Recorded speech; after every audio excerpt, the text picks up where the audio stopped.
You know, a smooth project always starts with a clear plan from day one. Welcome back to Business English for Success. I'm Elena. And I'm Jordan. It's great to be with you all. Well, Elena, I've noticed that many project managers are highly skilled technically, yet they sometimes find it helpful to improve how they describe the planning stages in English to ensure they fully align their team and management. That's spot on, Jordan. Using imprecise language during the project planning phase can often lead to unnecessary questions later on. Right.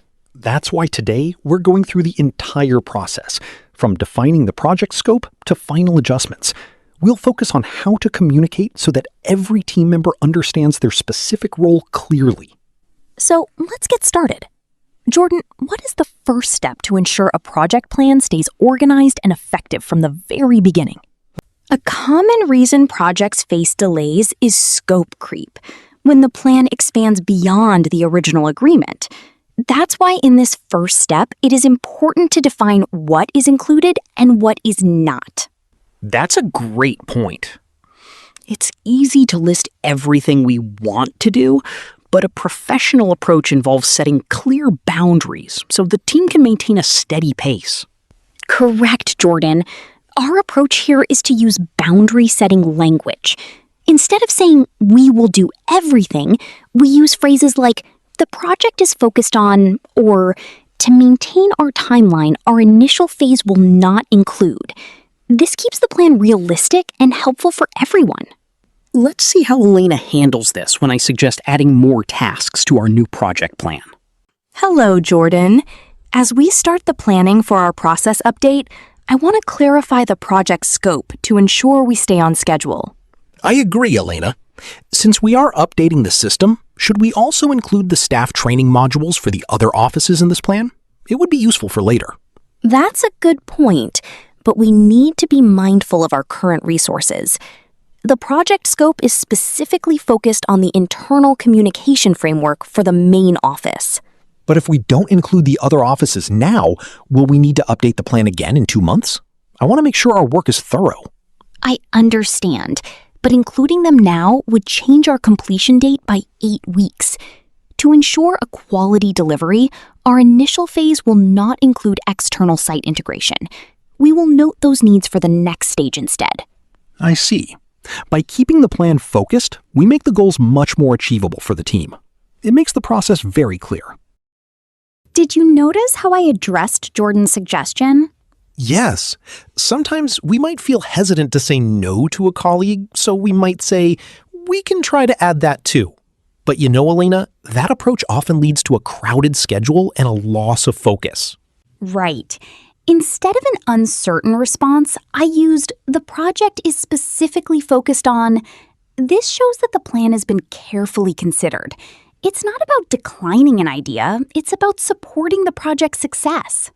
Let's practice these two phrases that help keep a project plan organized. The project scope is specifically focused on the internal framework. The project scope is specifically focused on the internal framework. Very clear. Now let's practice setting a professional boundary for the project. Our initial phase will not include any external integration. Our initial phase will not include any external integration. Well done! Now that we've defined the scope, we have another important task. We know what to do, but we need to coordinate who will do it. And that is a key part of the process. How do you share tasks when everyone is already busy with their daily work? That's step 2, resource allocation. I'll show you how to share responsibilities by looking at individual strengths so the team feels supported. Let's move to the next part of our project journey. Once the scope is set, a project planner's next priority is resource allocation. This involves coordinating tasks so the team can work effectively without feeling pressured. This is where many plans require careful handling. If team members feel they are just receiving additional tasks without a clear reason, it can be hard to maintain steady progress. Exactly, Jordan. The strategy here is to focus on personal strengths when sharing the workload. Instead of simply assigning a task, we match it with what each person does best. So we use phrases like to lean on your experience in or given your familiarity with, right? Exactly. This language shows respect for their professional background. It turns a task into a meaningful contribution. Let's see how this plays out in the office. Jordan, as we finalize the resource plan for the internal communication project, I'd like to discuss your involvement in the data migration phase. I've seen the draft, Elena. Honestly, my schedule is quite full for the next 2 weeks.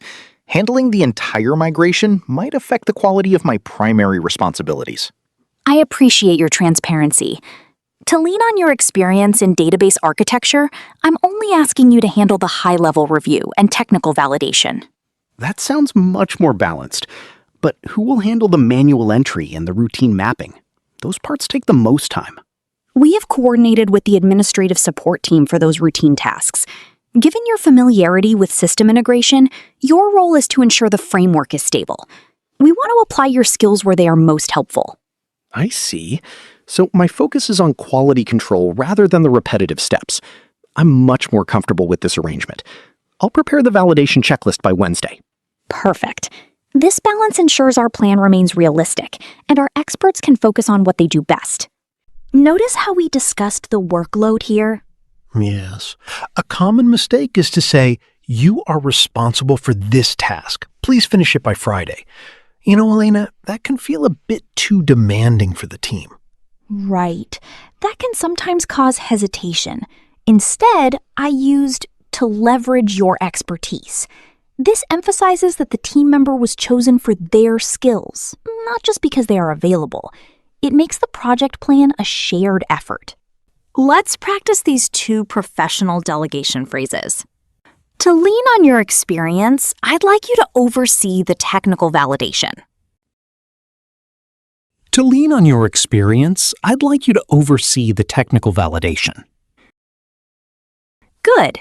Now, let's try another phrase to highlight a team member's specific knowledge.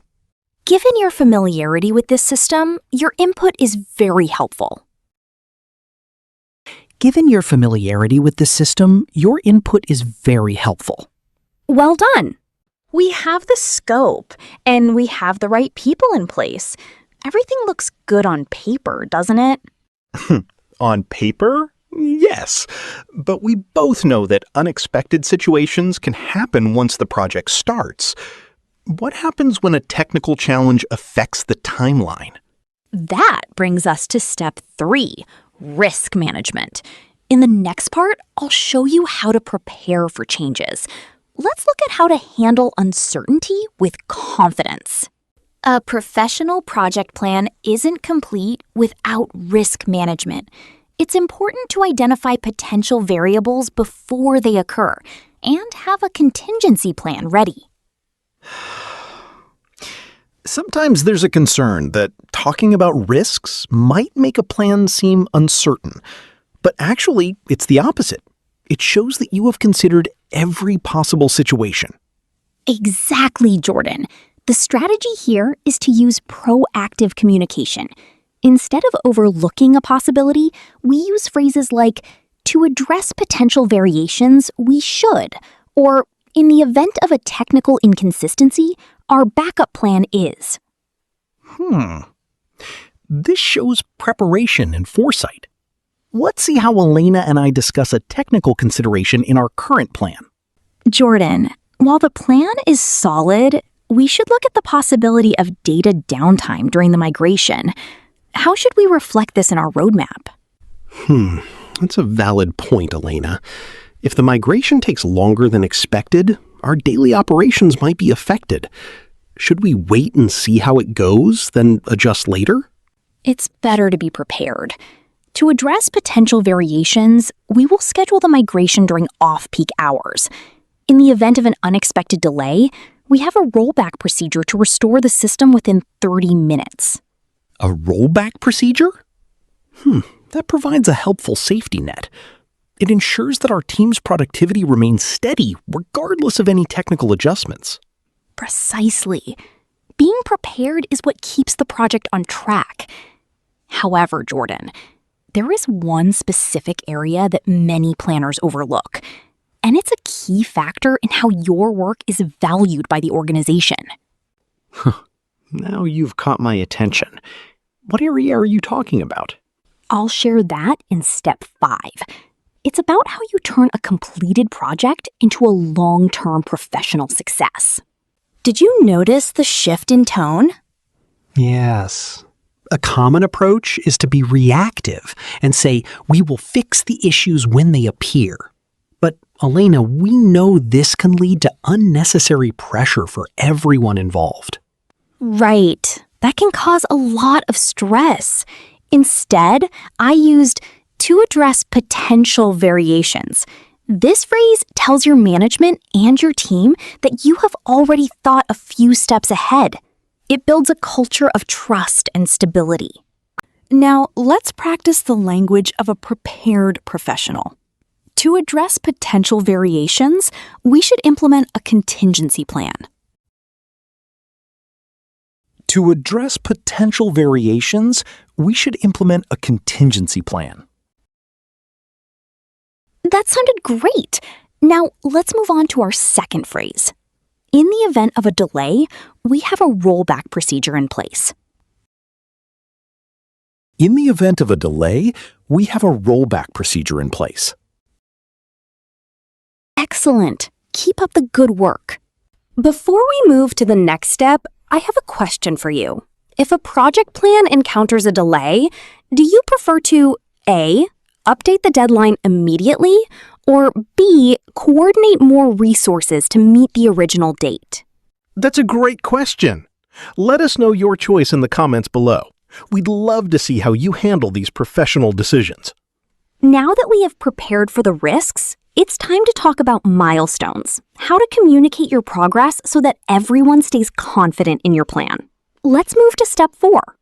A project plan with clear milestones provides a helpful guide for everyone involved. Milestones help you recognize progress and keep the team's energy consistent. But what happens when a milestone needs to be rescheduled? Sometimes people feel hesitant to report a delay, which can lead to more uncertainty later on. Exactly, Jordan.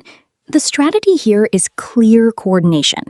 Instead of focusing on the delay itself, a professional planner focuses on how to keep the plan moving forward. So we use language that is honest but remains solution-oriented. Phrases like, we are realigning our timeline to ensure, or to maintain our quality standards we have updated. That's spot on. It's about maintaining professional trust. Let's see how Elena and Jordan handle a situation where a key milestone requires a change. Jordan, I've been reviewing our progress for the migration phase. It appears we are slightly behind our second milestone regarding the database validation. I noticed that too, Elena.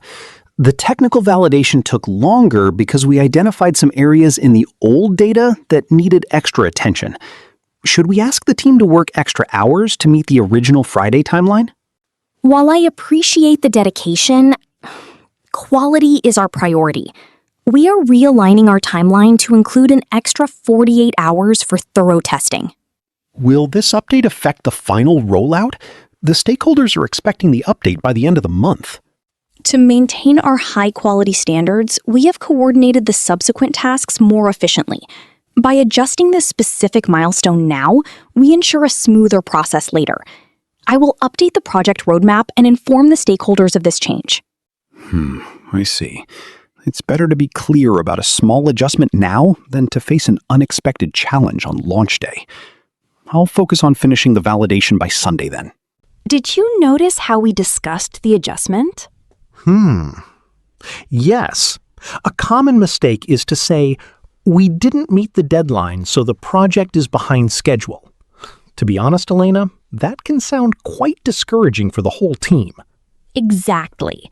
Instead, I used we are realigning our timeline.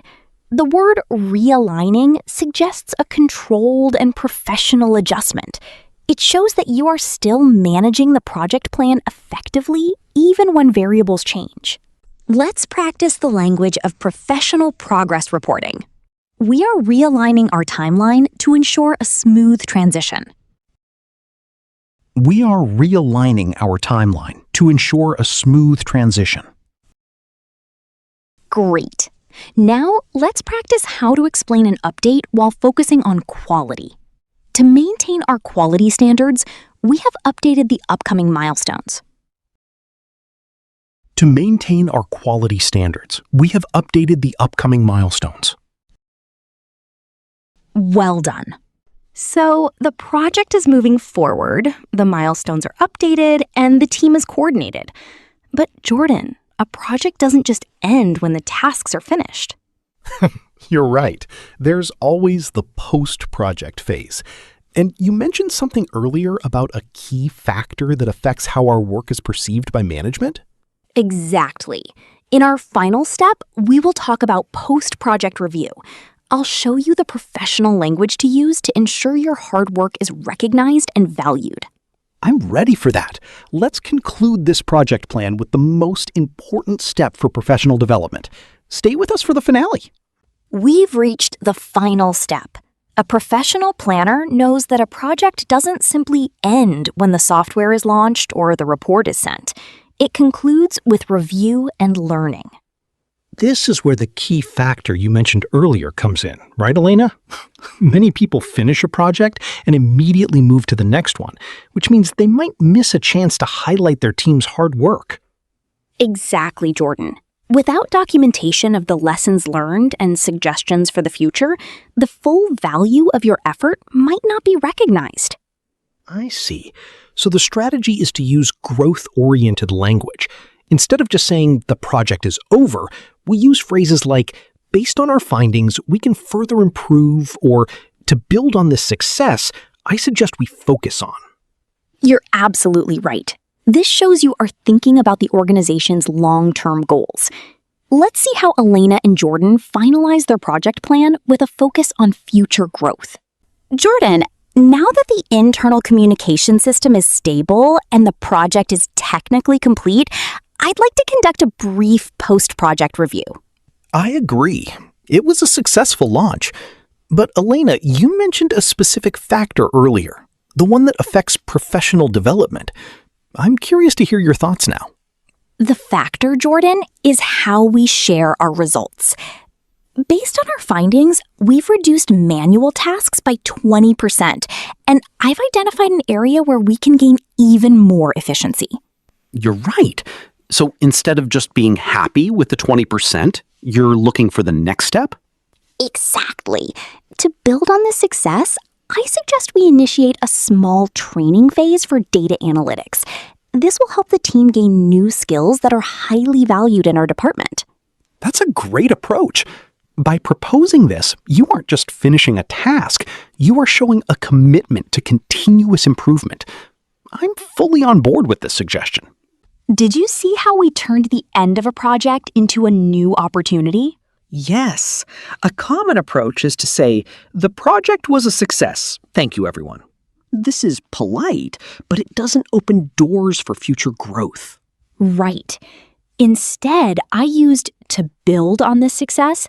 This phrase signals that you are ready for more responsibility. It shows that you are managing your professional path as clearly as you manage your project plan. Let's practice the language of professional development.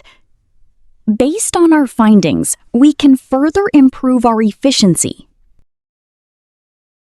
Based on our findings, we can further improve our efficiency. Great job. Let's try the next one. To build on this success, I suggest we focus on new skill development. To build on this success, I suggest we focus on new skill development. Excellent practice. And that, Jordan, is how you plan a project from the first step to a successful conclusion. It's a complete journey. We went from defining the scope to managing risks, and finally to creating new value for the future. Planning is a skill that grows with you. Use these steps and you will see a positive difference in how your work is recognized by your team and your management. We have traveled through the entire project journey, from setting the scope to professional review. But understanding the steps is only the first part of the process. Exactly, Elena. To feel confident using these planning skills, it's helpful to practice these professional phrases until they feel natural. That's why we have prepared a special 2-minute practice session right now. We have selected 10 key sentences from today's project plan. Stay with us for this part. This final practice helps you move from listening to actually using the language in a professional setting. Let's see if you can repeat these at a natural business pace. Let's begin. Number 1. The project scope is specifically focused on the internal framework. The project scope is specifically focused on the internal framework. Number 2. To ensure a quality delivery, our initial phase will not include external site integration. To ensure a quality delivery, our initial phase will not include external site integration. Good start. Let's keep going. Number 3. To lean on your experience, I would like to ask you to handle the technical validation.